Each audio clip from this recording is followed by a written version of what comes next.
I'm Hello. doing fine, Janice. How are you? I just heard about your bad luck with the virus, and now you're in the yeah.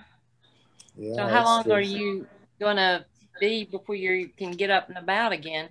Well, not sure. They're already starting me getting up, but I can't put any weight at all on my right leg. Oh, okay. Because that's the side that the pelvis is broken. It's not like a regular hip fracture where the ball of the hip joint is broken off. This is the cup, not the ball. That's fractured, and it's a mess. But the surgeon put me all back together, but we have to give it several weeks off that to give it time to get stronger before we can start working it. Okay. Did you get a hip replacement? Did you get a hip replacement? No. That's what you do when you have a regular hip fracture. This is a pelvic fracture.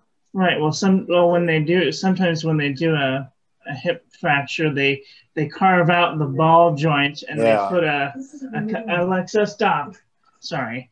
They carve out the hip joint. They put one side and then they put the other side. Alexa, stop. Like a child. Bad Alexa. Bad Alexa. She's trying to tell me that it's time for a Zoom. She's trying to tell me it's time to eat. Never ends. Oh my. Hey, Tony. Hey, Doc. I'm glad to see you there. And, good to see you. I appreciate your message. And I just have a question for you. Obviously, the rest of us. No, I don't think any of the rest of us are doctors. I am. Are you? Okay. Well, does it help when you're going into a procedure or talking to a surgeon, knowing when he's telling you something, you know what he's talking about? I mean, it depends because, I'm a dermatologist. Sure. My knowledge of orthopedics is about zero. Okay. I'm gastroenterologist. I know the diseases from the mouth to the anus. But if you talk to me about eyeballs or brains, I'm like, yeah. But I was fortunate to get a surgeon who had a good amount of experience doing this. So, but what really was wild about it was that when they saw me in the emergency room initially, they swabbed me for COVID and it came back positive. And I didn't know that I had COVID. I had just gotten my first dose of the vaccine 3 days before. And at any rate, apparently I had a very severe case of COVID, the worst symptom of which was hallucinations. And honestly, during most of this time that I was going through the surgery and recovering from it, I didn't even know where I was. Well, you do know that Trump was reelected, right? Thank you so much for bringing that up. I hope you get a paper cut.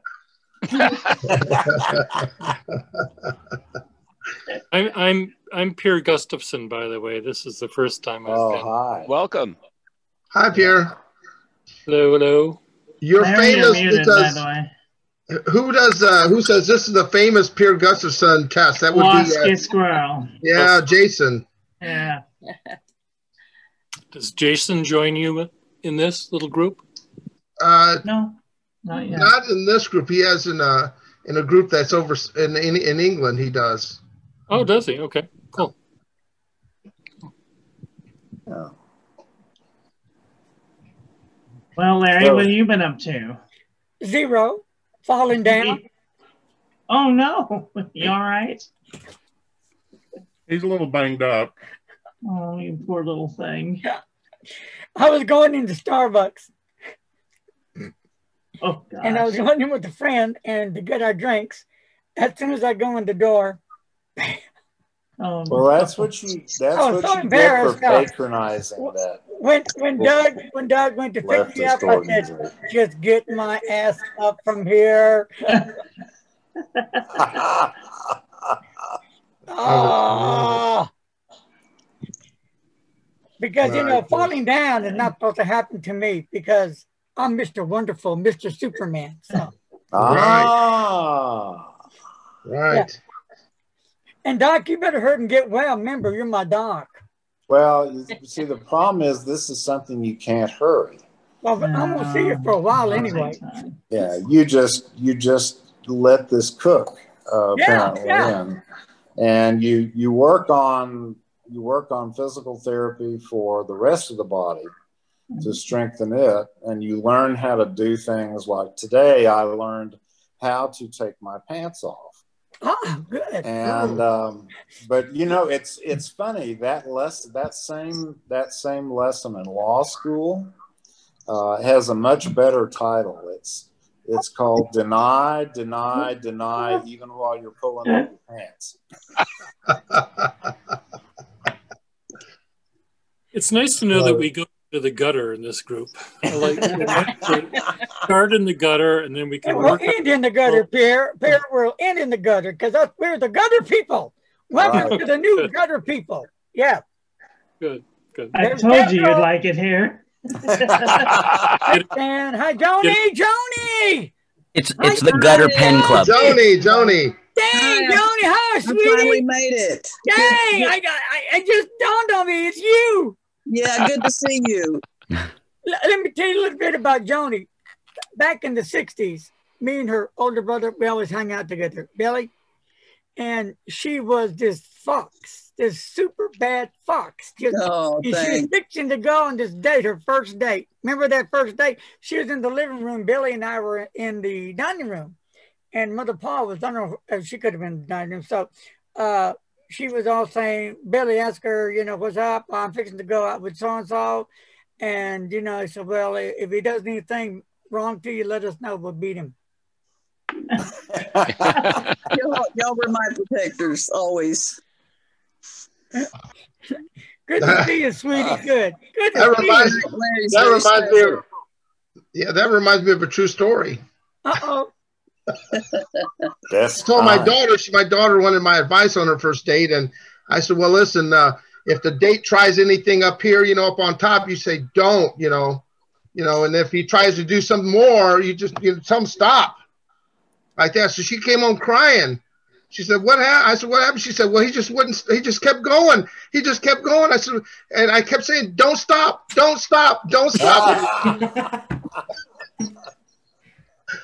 Okay. Bad dad. Yeah. So, Doc, let's go back to you for a minute. Tell us about this virus thing. You got it 2 days after Christmas? Yeah. How did that happen? We had no idea. My wife got sick with it too, but she didn't have to go in the hospital. But I was apparently in a lot more danger from the COVID than I was from the surgery. But eventually, after they treated me with numerous different drugs, I still can't recall exactly what all of them were. I know they gave me remdesivir. I know they gave me dexamethasone. I know they gave me antibodies, but I don't know what all else. And but eventually, the fog began to lift, and I could tell where I was. And so about 5 days ago, they transferred me to a nursing home that's well known as a rehab center, which is what I really need at this point. And they're taking good care of me. They're this place is just over the fence from my office. It's right next door to my office, and I'm familiar with it because my parents died here 14 years ago. But at any rate, the people here are very nice, and it's I mean, except that I don't have any pens here, it's not so bad. At least I have music. That's a tragedy. Yeah, it is a tragedy. At least I have music. I have, you know, stuff to read and everything, but you can't have any visitors. Yeah. Can your wife send you some pens and paper? And are you well, able? She could, but I don't think I would want to have something like that here. Right. I'd be worried about it. Oh, okay. He has very, very nice pens. Yeah, we know. Doc, why don't you share some of your favorite pens with us? My favorite pens? Oh, everybody asks that, and I don't know. It's awfully hard. I was answering a question like that on the Fountain Pen Network today. I think one of my very favorite pens is my Mont Blanc Agatha Christie. It just seems to balance in my hand so nicely, and it has such a classic vintage type look to it. I really like it, but I also, in terms of vintage, I have a Mont Blanc 344. Now that's a third tier pen. That's not like a Meisterstück. That's a third tier pen. And darn if that thing doesn't write like a dream. I mean, it is absolutely wonderful. And then as far as appearance is concerned, I really like several of the Pelican City Series pens that I've collected over the years, the M620s, like the Grand Place, the Piazza Navona, which I think is one of the most elegant pens ever made, and the Athens. Those are favorites of mine. I also like those pens because I bought several of them from a doctor out on the West Coast. Very, very nice lady. And she had a bunch of nibs to fit them that had been worked on and ground by Richard Bender. Oh, wow. And oh my goodness. These pens are such a delight to look at and to write. Oh, that's beautiful. It says Doc. I'll just write. I was going to say, Larry, if you want to, there's a few people on here that are worried that they're not part of this is not an actual Fort Worth meetup group. It's an open Zoom, isn't it? Yeah. For anybody. Yeah. Yep. Yeah. Oh, beautiful. Wow. Tony. Wow, that's beautiful, Pierre. Yeah. Thank you.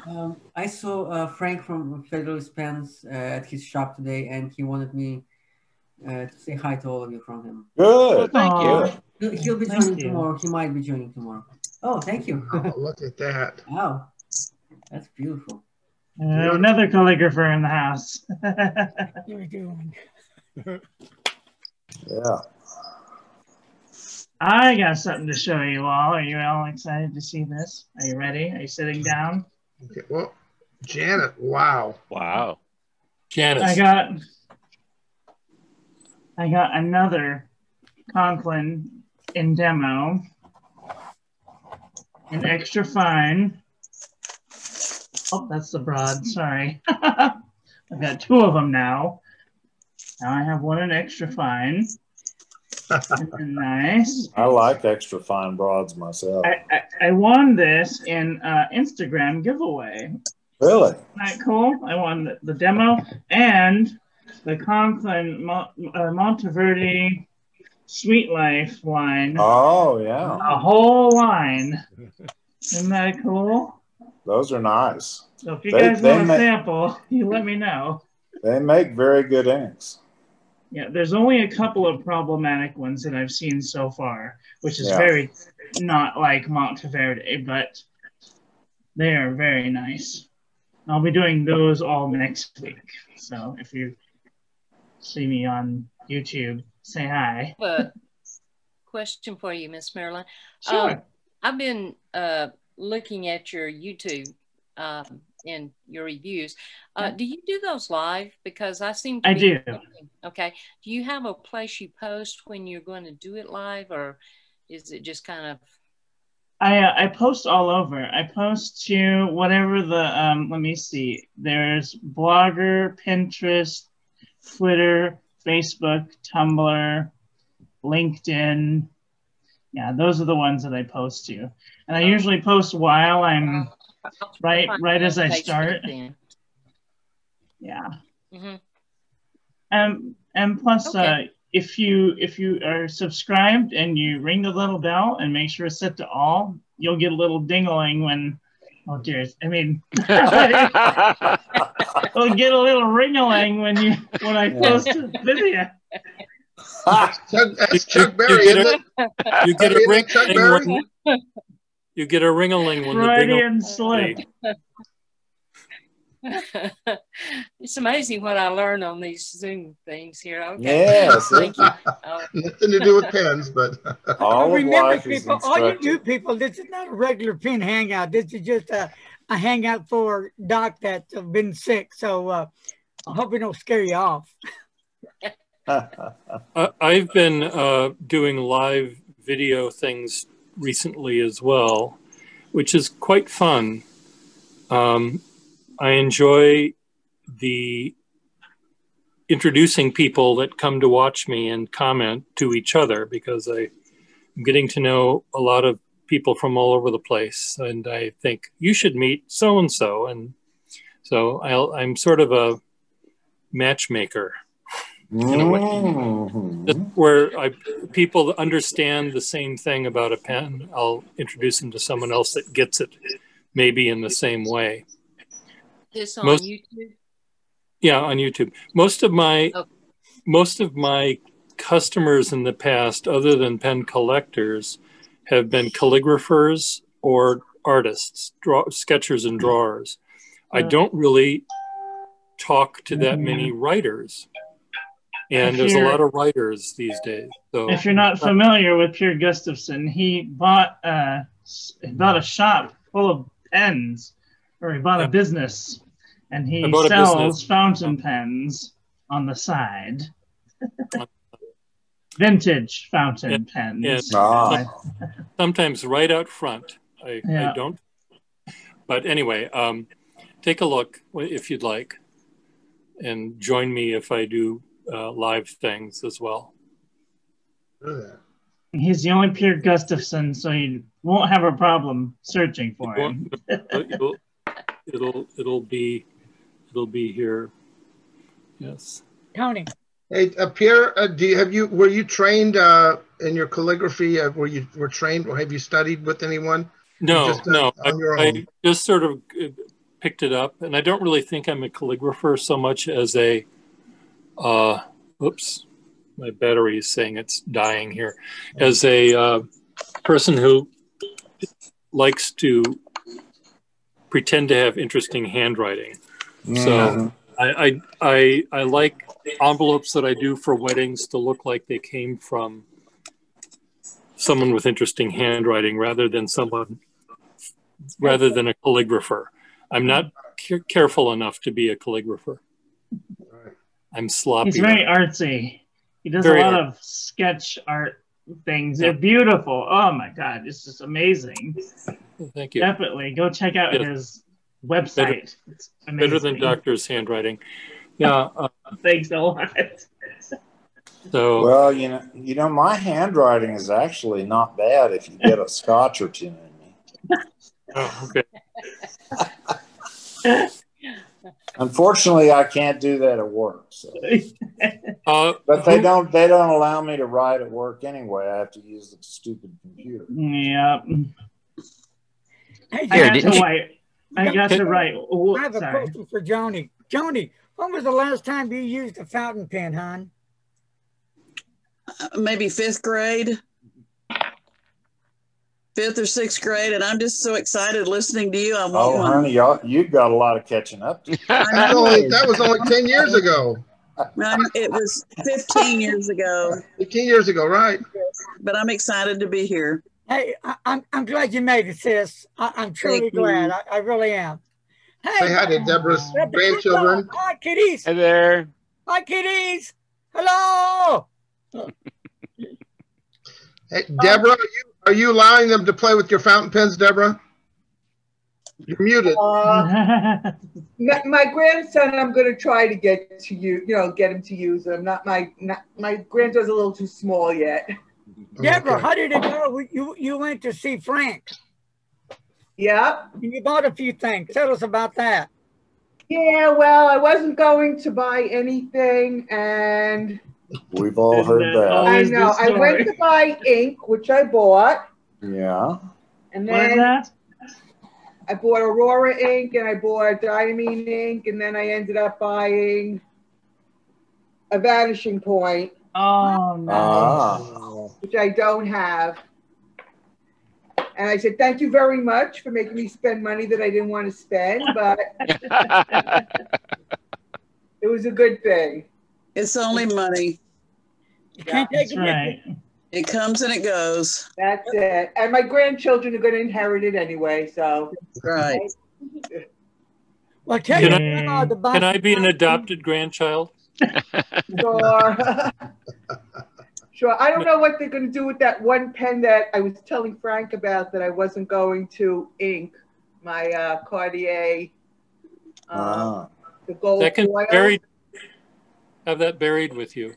Yeah, I'll have it buried. It'll never be inked. That's a waste. You can't take it with you. Well, not inking a pen is just as bad. Yeah, well. Anyway, I got to go get my grandkids packed because they are going home. So I'll be right back. Okay. Okay, bye-bye. Bye. So let's go into vintage for a while. What is the best top vintage pen that sells the most? The 51. 51. Yeah.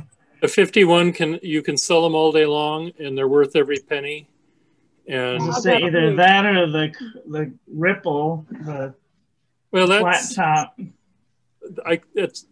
Those are good too, but there's so many more people that I think grew up with the 51 that still would want one, or their parents had one and they'd want one. Where Ripples, you have to be even older than I am to even understand.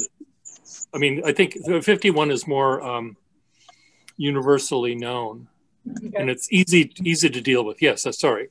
No, it's all right. I was going to say yesterday when I was on the London Zoom, the New England, the 51 came up in our conversation, and they mentioned that when that first came out, it listed for about $16, which is in about $150 in today's money. So it wasn't a cheap pen. It wasn't like it was they said even some people even would go because it was like a status symbol. They would just buy the cap if they couldn't afford a pen and get a cap and put it in their shirt pocket to make you think they had a Parker 51. Well, I like that. That's reprehensible. Yeah. Yeah. Can I borrow your cap? Not sure if that story is true, but I heard that story, yeah. Hey, do any of the older generation, the wise generation, yes. The Schaefer with back in the 50s, 60s that used the cartridge, remember that one? Yes, that's what I learned to write with, and I grew up being infatuated with snorkels and things of that sort. My first Parker, actually, I didn't get until I graduated from high school, and it was a gift from a mother's friend of mine. It was a 75. Oh, yeah. That's the first Parker I ever had. Yeah, I love it. Sorry. Janice? I was just going to say, I have a couple of Parker 51s, but I have one I think I even like better, and it's the Parker 21. I use it more often than I do the 51. And I don't know really why, because I think it's a less expensive pen than the 51, but I really like that pen. 21s are a little lighter and the plastic is brittler, so they can often crack. Okay. So be careful. Yeah, I will. I really like that pen. Yeah. You know, the new Parker 51 is come out and they're taking pre-orders. I heard a review, and I don't know if it was from you, Pierre. A fellow from the UK talked about that. Was it you on video that he has one and he didn't like it? Well, remember the last time they did that? Yeah. That did not turn out so well. Right. So the latest word I'm hearing that the guy that bought one that did the review in the UK does not like it, not worth the money. I think that this is about the closest thing I'll come to a 51 right here. It's Jinhao 51A. There you go. It's perfectly fine. It's $7. I mean, I'll give you $1,000 for it. There you go. Yeah, exactly. Well, Tony said he would. And they come in really fashionable colors too. Tony buys anything. I buy it all. I'm not buying it anymore. I'm done. I'm done. Except for mine's a little wonky. It's kind of melted. May I interrupt for 1 second, please? 1 second. Go ahead. Someone just texted me a link on First Dibs, whatever that is, and someone is posting original artwork that I did for the Boston Pen Show. You can't see this, but they're selling something of mine that I painted on window shade material for $12,000. And this was actually purchased. The original drawing, the original painting, was purchased by a neighbor of mine in my building for their lab. He was a chemist at Harvard, and he bought a number of these things and had them framed. And when his lab sold, someone bought all of these things. But anyway, they're now selling them. You can't see, can you? I'm shocked. Is that what you are? $12,000. I have to say you have an artist name. Let's face it. You've got an original Gustafson. Yeah. Well, it's just cracking me up. Anyway, wow. $12,000. It's yours if you buy it. If you want to buy any, you can buy them from me for $400. Use discount code Larry Baronis. Tony, we'll go ahead and split it. All right, there you go. Wow, that's awesome. Okay, anybody have any new pens? Not that I've seen yet. They're still sitting in boxes in my office. I got a new notebook. Yeah, a new notebook. I bought a used one. This is a Visconti Belgica. I got it used, and I'll say this much about this pen: when you're on eBay and you're watching an auction, I went to a page. This was listed. It had terrible pictures. They were blurry, and it didn't look good. Listed for $600, and I thought, I don't know that model, but it looks really interesting. And I just said it's too much money, and I just forgot about it. But I kept watching it. And all of a sudden, I got an email from the guy saying, I just dropped the price to $200 if you're interested. And I said, well, if you'll send me some better pictures, I'll consider it. And he did, and it turned out to be a real nice pen. Nice. Well, no one's going to pay that much for it. No one. They might be worth it, but no. Oh God, funny. Maya, what have you been up to? Did you get my letter? Can't hear you. You're on mute. Not yet. Not yet. Okay. The post has been. Some of it is just taking its time. I received a card from Oklahoma, posted 5th of December, and that only came yesterday. But another letter was posted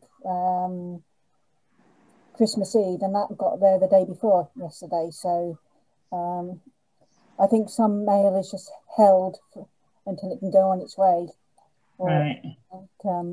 We've had a few in some areas that the posties have been off, and there's not been anyone to cover their round, or they've got too many parcels to deliver. So things are a bit slow at the moment, but some things get there very, very quickly. But it's just luck in a way. For sure. I did want to mention that NaCoWriMo is coming up. So if you guys are going to participate, there's a Facebook group out there, and you can go to NaCoWriMo.com, is it? It's org. It's Eric side from FP Geeks. Who runs the NaCoWriMo. Adam, are you in that? I'm on that. And no, the answer is yes. Yeah.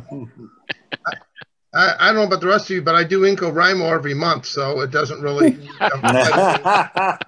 I'm doing 50 letters a month. I think I qualify.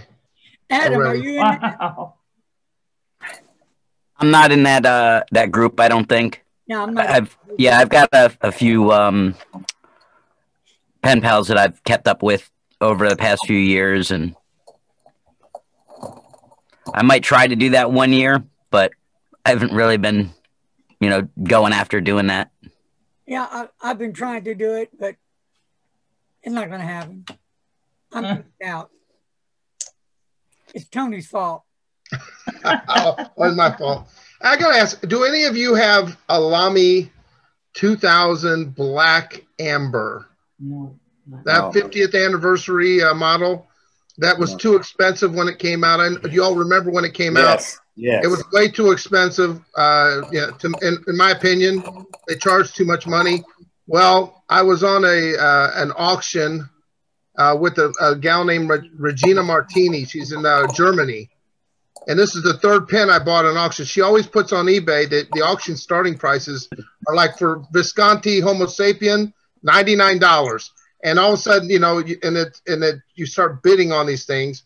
And this one bid, and I kept looking at the prices for them, and they were in the $400 range and $500 range. I got it for $250.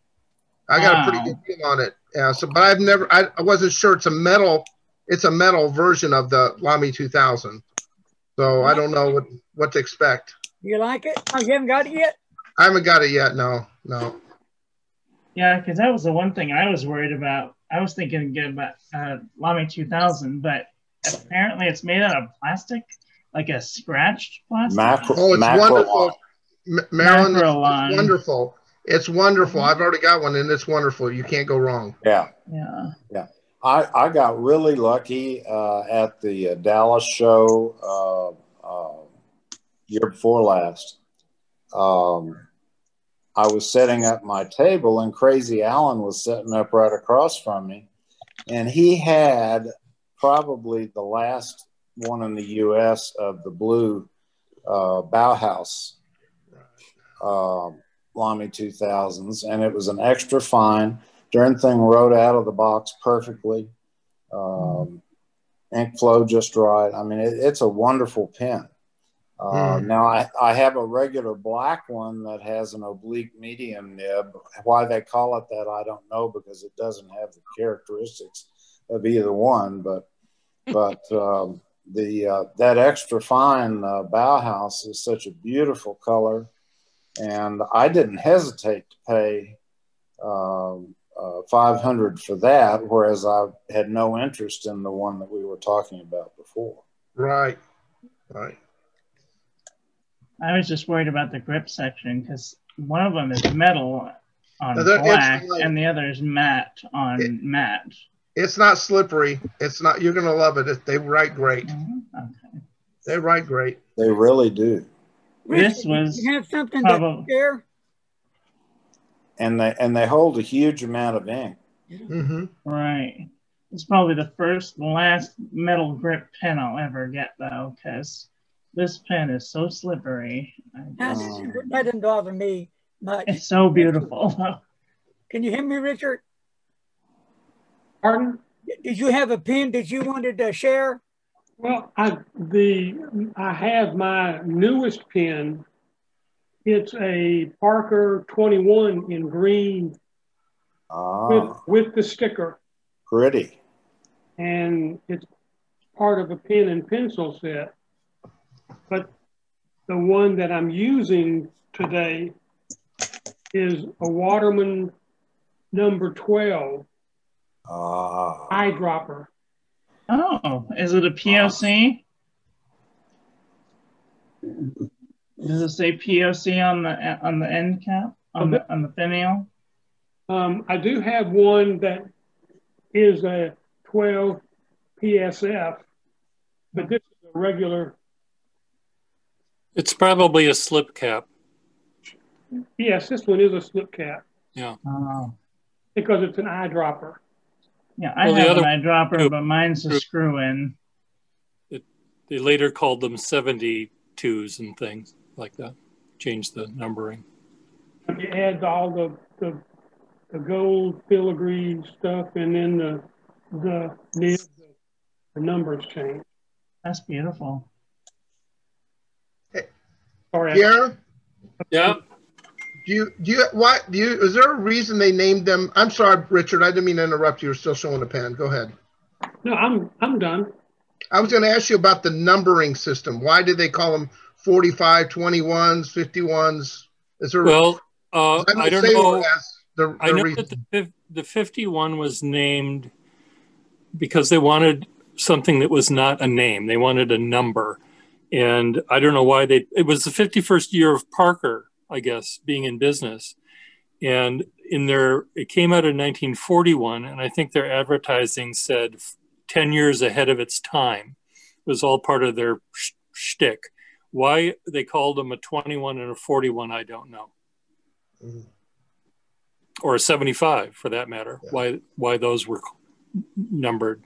I know that Pilot's numbering system has to do with the years after the inception of the company. So the custom 92 or the custom 74, that was how many years after the company started. That's what I've heard on a reviewer. Yeah. I think these pen companies weren't thinking that these things would be collected by people like us 100 years hence. Right. They would have been, they made them more sensible in their numbering system. So I got a question for everybody, and I'm sure you have an answer. How many people use ballpoint pens? I use roller balls. I mean, ballpoints. Yeah, I can ask Doc. I get a rash when I use one. So what's that about, Doc? Only a rash? It might be the Black Plague, but no, that comes from fleas. Remember? Oh yeah. No, I hate ballpoints. I use a dried up, no inked Schaefer ballpoint pen from the Tuckaway series to score paper when I'm folding it. That's the only purpose I have for them. Interesting. I will say that if somebody held a gun to your head and forced you to write with a ballpoint, the Mont Blanc ballpoint is not a bad feeling ballpoint, but why? Yeah. Right. I was given this pen, and it's a 0.35 millimeter roller ball, and it is the finest pen, and it is so smooth that, like, that's really the only enjoyable part, is that it's a very fine line. Don't be seduced by the dark side. I mean, I've got plenty of these sparkle pop things, but they don't bring me hardly as much joy as my fountain pens do. But lately, it seems there's been an influx of all these fountain pen ink ball pens, like your what you call it? I can't even remember the name of the pen. Euchers, and then of course the Engage. I believe the Engage is another one. Monteverde Engage. Noodlers did it too. And they leak. Oh, do they? I didn't know that. Well, it's water-based ink.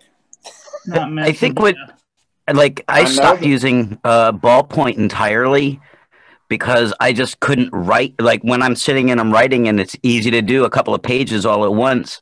But if I'm on a ballpoint, my hand cramps up almost all the time. You know what I mean? I have to pace out writing, where on a fountain pen, I don't have to because I don't have the pressure. I don't have the issue if I use a pencil, because if I push with a pencil, I'm going to break the tip. Right. I just think it's a mental thing. There's something about the grip section too, about fountain pens. It's more ergonomic, I think, because they're either like a little bit thicker, or they have like that curve to that make them more friendly. But these flat things are awful. Norm, how's everything down under? Yeah, it's going all right, thanks, Tony. Going all right. Actually, I was hearing what you were saying about calligraphy. Now, some time ago, I found a YouTube channel, and I can't remember the woman's name or the name of the channel, but they were talking about the tripod grip. And as you probably know, many people seem to have trouble with a tripod grip. So this woman who teaches small children says, make an alligator. Now feed the alligator. And there you've got a tripod grip. Wonderful. So it's a very, very simple little thing, but I've actually used it with teaching people. So I can't remember the name of the woman or the channel. I don't know, but the opponents to that say it's a crock. Anyway. Anyway.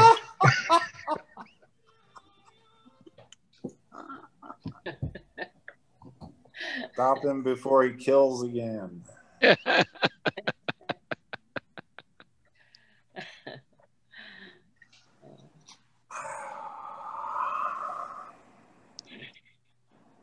Oh my goodness. What's new, Bill? Well, I'll ask this question of Pierre, because I know that you go and you find old paper quite frequently. And when I've gone out, I only occasionally can really find old paper. And I'm always curious, really, if it's two things. One, if it is actually made that different, or if the paper's aging is what makes it perform better. Like, is it the fact that the paper is aged? The paper was made well back in 18, whatever it was. I mean, some of the paper is good. These were permanent records of businesses at that time, and they bought quality stuff so they could, you know, record how much millions they were making. So this paper is really beautifully made. It hasn't faded. It hasn't become brittle, and the paper is really great. And you can find really shitty paper of that era too. That's very acidy and it's almost crumbly. But I've only seen you once in a video though have that come up, where you had that really bad paper like that. Yeah. And so I always take a look in the thrift stores to see if they have it, although it's just very hard to find here. Yeah. You know, it seems like paper products come in and they just throw them out. And I was curious where you're finding it. I find them, I haven't been looking in a long time because I have more than I need probably at this point, but I bought at the Boston Pen Show 2 years ago, a dealer had an antique dealer friend that had, I think he had 8 or 10 books that were ledger books from the city of Gloucester, and they were 2 feet by almost 3 feet closed. They're huge, huge, huge books. I remember. And I bought one of them, and I bring it to the pen shows in Boston. I use it as my table, and It's beautiful paper, very smooth, smoother than Rhodia paper, or as nice as that, you know. So you should always sell pens on smooth paper, and make sure the light is kind of dim. You know, that's a good way to sell pens. It'll feel good, and the pens, they won't notice the teeth marks on the back of the pen. Question to Joni. Joni, hey, hon, when was the last time you used a fountain pen? You know, I really can't remember. It had to have been in grade school. And I'm wondering, I want to start. I don't have a clue where to start. What kind of pen should I start with? Okay, I got you Pen covered. Hangout 992. Just send me your address and I got you covered. Okay. Because I do have a lot to learn. There's so much fun. A good pen that is inexpensive but works every bit as good as any of your best pens that you have is a pen like the Schaefer 33 Craftsman with a gold nib. The simple plastic pen, they have beautiful feather touch.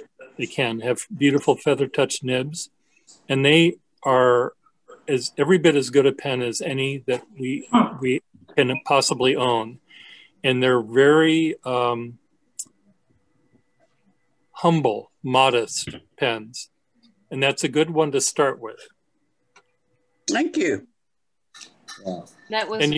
And you can get one probably on eBay fixed for $30. Yeah. Even the Pilot, was it Pilot Preppy? I mean, just some of those are good starter pens just to get the feel of a fountain pen. But I want to warn you, Joni, as all of us will here that are on the screen, that it's a slippery slope. Mm-hmm. I see that. Once you start buying, it'll never end. It'll be cheaper for you to become a heroin addict. Okay. Although, as a physician, I can't recommend it.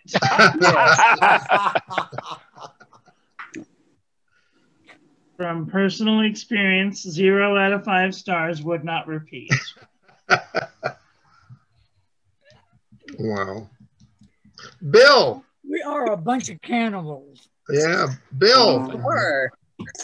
Little Bill. Hey, Bill. What's new, bud? Nothing. Oh, something. No new pens. No new pens? I got some new ink, but I haven't done anything with it yet. What kind of ink? Tatcha. Oh, Tatcha. Wonderful inks. Which ones? One of them is a blue and one of them is a brown. Yes. The Murasaki purple is amazing. Adam, have you done the reviews on that ink before? No, I haven't. I haven't even dealt with I think the only thing I've dealt with for Tasha is I have one of their pens, and that's it. You like their pen? They have pens? They do have pens. There's not a problem with the pen. I'm not particularly good with the Sailor music nib. So any my issues writing with that is a me problem. Are the inks also made by Sailor? Are they also made by Sailor? Or they were made by Sailor? No. The nibs are, but not the inks. I know the nibs are. I think the inks are made in Taiwan. Yeah, as I said, I think that inks are made in somewhere funny. Yeah. Anybody tried the Scrivo inks? Got 2 bottles. Absolutely wonderful. Wonderful. They're expensive as all get out, but they're very good. I have a hard time justifying buying $90, buying 90 mLs worth of anything. Yeah. Because I mean, I've got enough ink to take 3 or 4 showers in, and make sure to get your lumps and your nasty bits. I watched Miss Marilyn's How to Take a Shower YouTube video, and I've learned how to do it correctly. Oh, that's funny. Yep, it's important. As a dermatologist, which inks would you recommend we shower with, Doc? Bay State Blue. Oh my! How did I know? I was gonna say King Philip Requiem, but you know. Yes, but you would only wash in Bay State Blue once. That's it. That's it. That's it. But you could join that famous group out there in Las Vegas, you know. The Blue Men's Group. It'd be permanent. My gosh. Oh my gosh, that's funny. How many of you people have ever met Nathan Tardif in person? Nope. Watched the videos, but I haven't met him. I've known him for 30 years, 35 years, maybe more than that. He and I would compete to buy as many pens from Frank Dubiel as we could. And luckily we had opposite tastes. He liked Schaefer snorkels and Triumph nib pens, and I loved Watermans and Eversharps. So we weren't competing with one another. But Nathan is a nut and a half's worth of nuttiness, and I see him once a year, which is almost enough. But he's really a sweet guy. He is. He is crazy. Crazy doctor. I love his labels though. I think they're very imaginative. I designed the one for the Bay State Boston Brahmin. I guess I did the Boston Brahmin one. I don't know if that's if he used that again, but he's very funny. He's so frugal. He heats his house with coal, so everything is covered with an oily coal soot. And I asked him once, I said, Nathan, how much do you spend on food a month? And he said, I can tell you exactly. I spend $68.35. And I said, how can you possibly eat or survive on that? He buys food that's just gone over the expiration mark from some warehouse in Massachusetts where all of the grocery stores send their stuff before they're distributed to various homeless shelters and stuff. So anyway, he's a nut. How many people does he have working for him? Or is it still just him? I have no idea. I know the pens he has made in India. Yeah. I don't know. He used to print his labels on a inkjet printer. Yeah. And I told him, I said, why don't you get the peel and stick labels and just print them? I think that's what one of these are. And he said they're too expensive. So he, printed them on regular paper at the time he did anyway, and then glued them on. So anyway, he's a fun guy. For someone so frugal, he has no problem filling the bottles to the very brim. He would cut back a little, but Yeah, well, he believes in he really wants everyone in the United States to have a pen in their hand, I think. He really. All I know is I hope that I never die in this room because there's a whole freaking bottle of Blue Ghost all over my floor. And if they UV the floor, it's all over.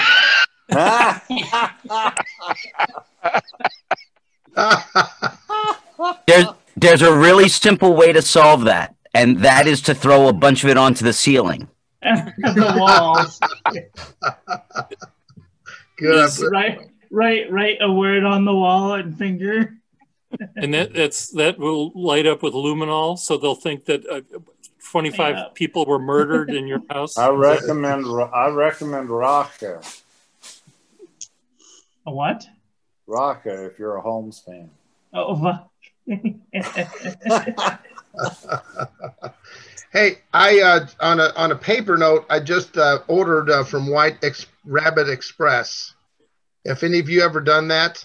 That's nice. Every time I go there, they're out. Well, I don't know. I ordered 4,000 sheets of Tomoe River paper at 6 cents a sheet.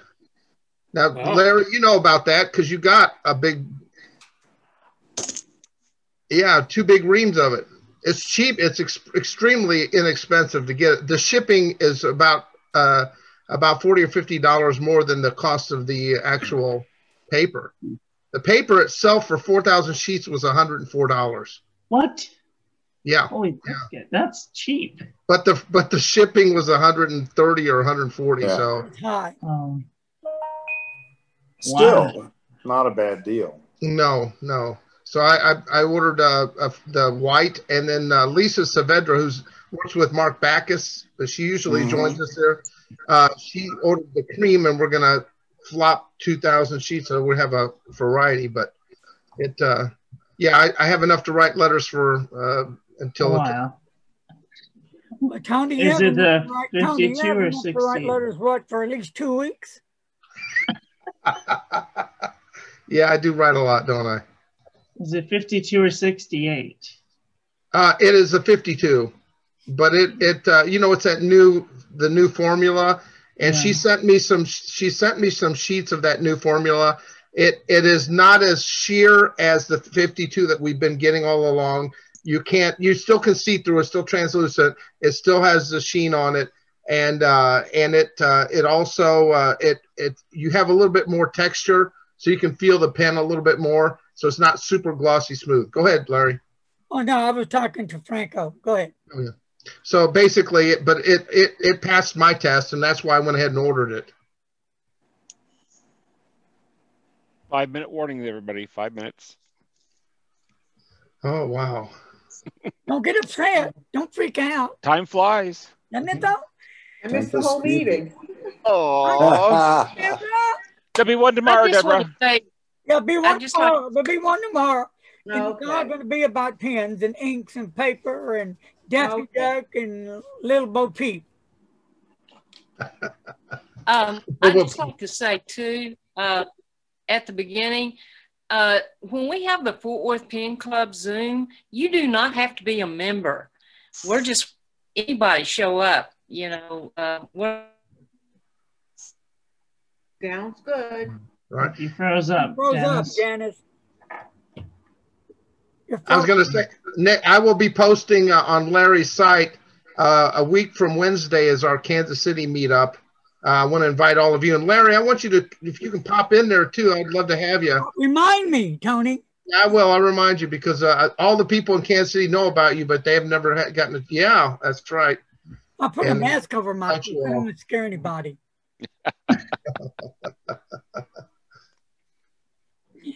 Well, let me say it was nice to meet you all, and I look forward to learning more. Joni, love you. I love you. I love you too, Larry. Thanks, Joni. Bye-bye. Thank you. Bye-bye. Bye. Bye. I'll say goodbye too. Thanks for having me. Hey, Peter. Bye-bye. Come back Thank you so much. Bye. Hey, come back. I will. All right. Well, look, I tell you what. Bam, bam, bam. They're going. Bam, bam, bam. Hey, she's back. Joni's back. Wow. Just like that. Just like that. Come back. That one last look.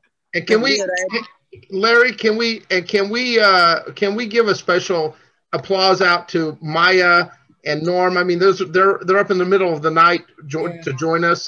We appreciate. Sure. Appreciate you. Here.